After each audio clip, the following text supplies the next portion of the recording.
فحملته فانتبذت به مكانا قصيا তাৰ পিছত মাৰিয়ামে তেওঁক গৰ্ভত ধাৰণ কৰিলে আৰু সেই গৰ্ভ দূৰৱৰ্তী এডোখৰ ঠাইলৈ গুচি গ'ল فأجاءها المخاض إلى جذع النخلة قالت يا ليتني مت قبل هذا وكنت نسيا منسيا তাৰ পিছত প্ৰসৱ বেদনাই তেওঁক এজোপা খেজুৰ গছৰ তলত আশ্ৰয় নিবলৈ বাধ্য কৰালে তেওঁ ক'লে হাই ইয়াৰ আগতেই যদি মই মৃত্যুবৰণ কৰিলোহেঁতেন আৰু মানুহৰ স্মৃতিৰ পৰা সম্পূৰ্ণৰূপে হেৰাই গ'লোহেঁতেন فناداها من تحتها ألا تحزني قد جعل ربك تحتك سريا তেতিয়া তলৰ পৰা তেওঁ মাৰিয়ামক মাতি ক'লে তুমি চিন্তা নকৰিবা তোমাৰ পাদদেশত তোমাৰ প্ৰতিপালকে এটা নিজৰা সৃষ্টি কৰিছে وهزي إليك بجذع النخلة تساقط عليك رطبا جنيا আৰু তুমি খেজুৰ গছৰ কাণ্ড ধৰি জোকাৰি দিয়া ই তোমাৰ ওপৰত তাজা পকা খেজুৰ পেলাব فكلي واشربي وقري عينا فإما ترين من البشر أحدا فقولي إني نذرت للرحمن صوما فلن أكلم اليوم إنسيا এতেকে খোৱা সেৱন কৰা আৰু চকু জুই পেলোৱা যদি কোনো মানুহৰ লগত তোমাৰ দেখা হয় তেন্তে ক'বা মই ৰহমানৰ উদ্দেশ্যে মৌনতা অৱলম্বনৰ মানত কৰিছো সেয়ে মই আজি কাৰো লগত কথা নকওঁ فأتت به قومها تحمله قالوا يا مريم لقد جئت شيئا فريا তাৰ পিছত তেওঁ কেঁচুৱাটিক লৈ নিজ সম্প্ৰদায়ৰ ওচৰলৈ আহি উপস্থিত হ'ল সিহঁতে ক'লে হে মাৰিয়াম নিশ্চয় তুমি এটা অদ্ভুত কাণ্ড কৰিছা يا أخت هارون ما كان أبوك امرأ سوء وما كانت أمك بغيا হে হাৰুণৰ ভগ্নী তোমাৰ পিতা কিন্তু অসৎ ব্যক্তি নাছিল আৰু তোমাৰ মাতৃও ব্যভিচাৰিণী নাছিল فأشارت إليه قالوا كيف نكلم من كان في المهد صبيا তেতিয়া মাৰিয়ামে কেঁচুৱাটিৰ প্ৰতি ইংগিত কৰিলে সিহঁতে ক'লে কোলাত থকা এটি কেঁচুৱাৰ সৈতে আমি কেনেকৈ কথা পাতিম قال إني عبد الله آتاني الكتاب وجعلني نبيا কেঁচুৱাটোৱে মাত লগালে নিশ্চয় মই এজন আল্লাহৰ বান্দা তেওঁৱে মোক কিতাপ প্ৰদান কৰিছে আৰু মোক নবী বনাইছে وجعلني مباركا أينما كنت وأوصاني بالصلاة والزكاة ما دمت حيا মই য'তেই নাথাকো কিয় তেওঁ মোক বৰকতময় কৰিছে লগতে তেওঁ মোক আজীৱন সালাত আৰু জাকাত আদায় কৰিবলৈ নিৰ্দেশ দিছে وبرا بوالدتي ولم يجعلني جبارا شقيا আৰু মোক মোৰ মাতৃৰ প্ৰতি অনুগত কৰিছে লগতে তেওঁ মোক অহংকাৰী অবাধ্য বনোৱা নাই والسلام علي يوم ولدت ويوم أموت ويوم أبعث حيا আৰু মোৰ ওপৰত শান্তি অনিবাৰ্য যিদিনা মই জন্ম লাভ কৰিছো যিদিনা মোৰ মৃত্যু হ'ব আৰু যিদিনা মই জীৱিত অৱস্থাত উত্থিত হ'ম ذلك عيسى ابن مريم قول الحق الذي فيه يمترون এইটোৱে হৈছে মাৰিয়ামৰ পুত্ৰ ঈশাৰ ঘটনা মই যি বৰ্ণনা কৰিলো এইটোৱে হৈছে সত্য কথা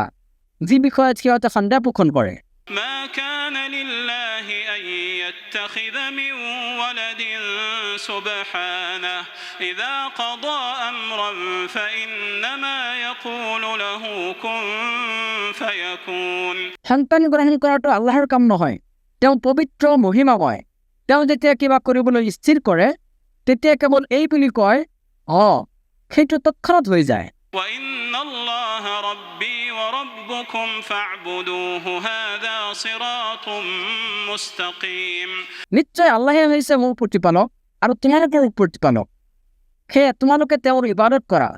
এইটোৱে হৈছে সৰল পথ فاختلف الأحزاب من بينهم فويل للذين كفروا من مشهد يوم عظيم তথাপিও দলসমূহে নিজৰ মাজতে মতানৈক্য সৃষ্টি কৰিলে সেয়ে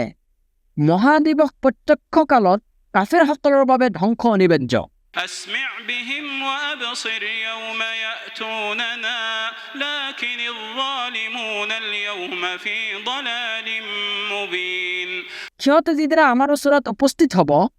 সিদিনা সিহঁতে কিমান যে স্পষ্টকৈ শুনা পাব আৰু দেখা পাব, কিন্তু জালিমসকল আজি স্পষ্ট বিভ্ৰান্তিত আছে। وأنذرهم يوم الحسرة إذ قضي الأمر وهم في غفلة وهم لا يؤمنون হে ৰাছুল, তুমি সিহঁতক পৰিতাপৰ দিন সম্পৰ্কে সতৰ্ক কৰি দিয়া, যিদিনা সকলো সিদ্ধান্ত চূড়ান্ত হৈ যাব, অথচ এতিয়া সিহঁতে উদাসীনতাত বিভোৰ হৈ আছে আৰু সিহঁতে ইমান পোষণ নকৰে। إنا نحن نرث الأرض ومن عليها وإلينا يرجعون নিশ্চয় পৃথিৱী আৰু ইয়াৰ ওপৰত যি যি আছে সেই সকলোবোৰৰ চূড়ান্ত মালিকানা চুক্ত কেৱল আমাৰেই, আৰু আমাৰ ওচৰতে সিহঁতে প্ৰত্যাৱৰ্তন কৰিব লাগিব। واذكر في الكتاب إبراهيم إنه كان صديقا نبيا লগতে বৰ্ণনা কৰা এই কিতাপত উল্লিখিত ইব্ৰাহিমৰ কথা, নিশ্চয় তেওঁ আছিল পৰম সত্যবাদী নবী। إذ قال لأبيه يا أبت لم تعبد ما لا يسمع ولا يبصر ولا يغني عنك شيئا যেতিয়া তেওঁ তেওঁৰ পিতাক কৈছিল, হে মোৰ পিতৃ, আপুনি কিয় এনে বস্তুৰ ইবাদত কৰে যিয়ে একো শুনা নাপায়, দেখা নাপায় আৰু আপোনাৰ কোনো কামতো নাহে। يا أبت إني قد جاءني من العلم ما لم يأتك فاتبعني أهدك صراطا سويا হে মোৰ পুত্ৰী, মোৰ ওচৰলৈ এনেকুৱা জ্ঞান আহিছে যিটো আপোনাৰ ওচৰলৈ অহা নাই, হে মোৰ অনুসৰণ কৰক, মই আপোনাক সঠিক পথ দেখুৱাম। يا أبت لا تعبد الشيطان إن الشيطان كان للرحمن عصيا হে মোৰ পিতৃ, শয়তানৰ ইবাদত নকৰিব, নিশ্চয় শয়তান হৈছে ৰহমানৰ অবাধ্য। يا أبت إني أخاف أن يمسك عذاب من الرحمن فتكون للشيطان وليا হে মোৰ পিতৃ, মোৰ আশংকা হৈছে যে ৰহমানৰ শাস্তিয়ে আপোনাক স্পৰ্শ কৰিব, ফলত আপুনি শয়তানৰ বন্ধু হৈ পৰিব। قال أراغب أنت عن آلهتي يا إبراهيم لئن لم تنته لأرجمنك واهجرني مليا পিতাই ক'লে, হে ইব্ৰাহিম, তুমি মোৰ উপাস্যবোৰৰ পৰা বিমুখ হৈছা নেকি? যদি তুমি এনে আচৰণৰ পৰা বিৰত নোহোৱা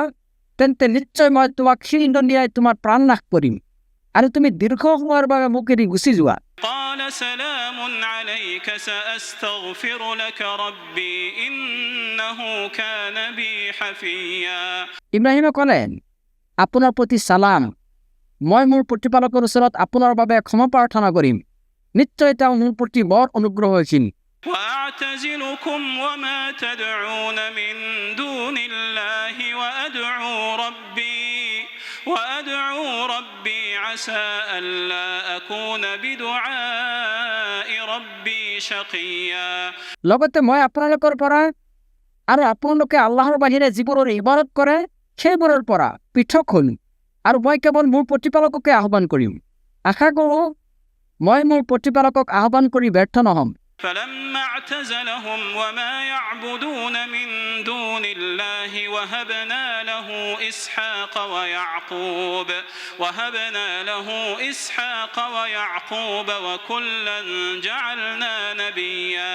তাৰপিছত তেওঁ যেতিয়া সিহঁতৰ পৰা আৰু সিহঁতে আল্লাহৰ বাহিৰে যিবোৰৰ ইবাদত কৰিছিল সেইবোৰৰ পৰা পৃথক হৈ গ'ল, তেতিয়া আমি তেওঁক দান কৰিলোঁ ইছহাক আৰু ইয়াকুব, আৰু প্ৰত্যেককে নবী বনাইছোঁ। ووهبنا لهم من رحمتنا وجعلنا لهم لسان صدق عليا আৰু আমি তেওঁলোকক আমাৰ অনুগ্ৰহ দান কৰিলোঁ আৰু তেওঁলোকৰ নাম যথেষ্ট উচ্চ কৰিলোঁ। واذكر في الكتاب موسى إنه كان مخلصا وكان رسولا نبيا আৰু এই কিতাপত উল্লেখিত মুছাৰ কথা বৰ্ণনা কৰা, তেওঁ আছিল বিশেষ মনোনীত আৰু তেওঁ আছিল ৰাসূল তথা নবী। وناديناه من جانب الطور الأيمن وقربناه نجيا আৰু তেওঁক আমি মাতিছিলো তুম পৰ্বতৰ সোঁফালৰ পৰা লগতে অন্তৰংগ আলাপৰ উদ্দেশ্যে আমি তেওঁক নিকটৱৰ্তী কৰিছিলো ووهبنا له من رحمتنا أخاه هارون نبيا আৰু আমি আমাৰ নিজ অনুগ্ৰহত তেওঁৰ বাবে তেওঁৰ ভাতৃ হাৰুনক নবী ৰূপে দান কৰিছিলো واذكر في الكتاب إسماعيل إنه كان صادق الوعد وكان رسولا نبيا লগতে হে নবী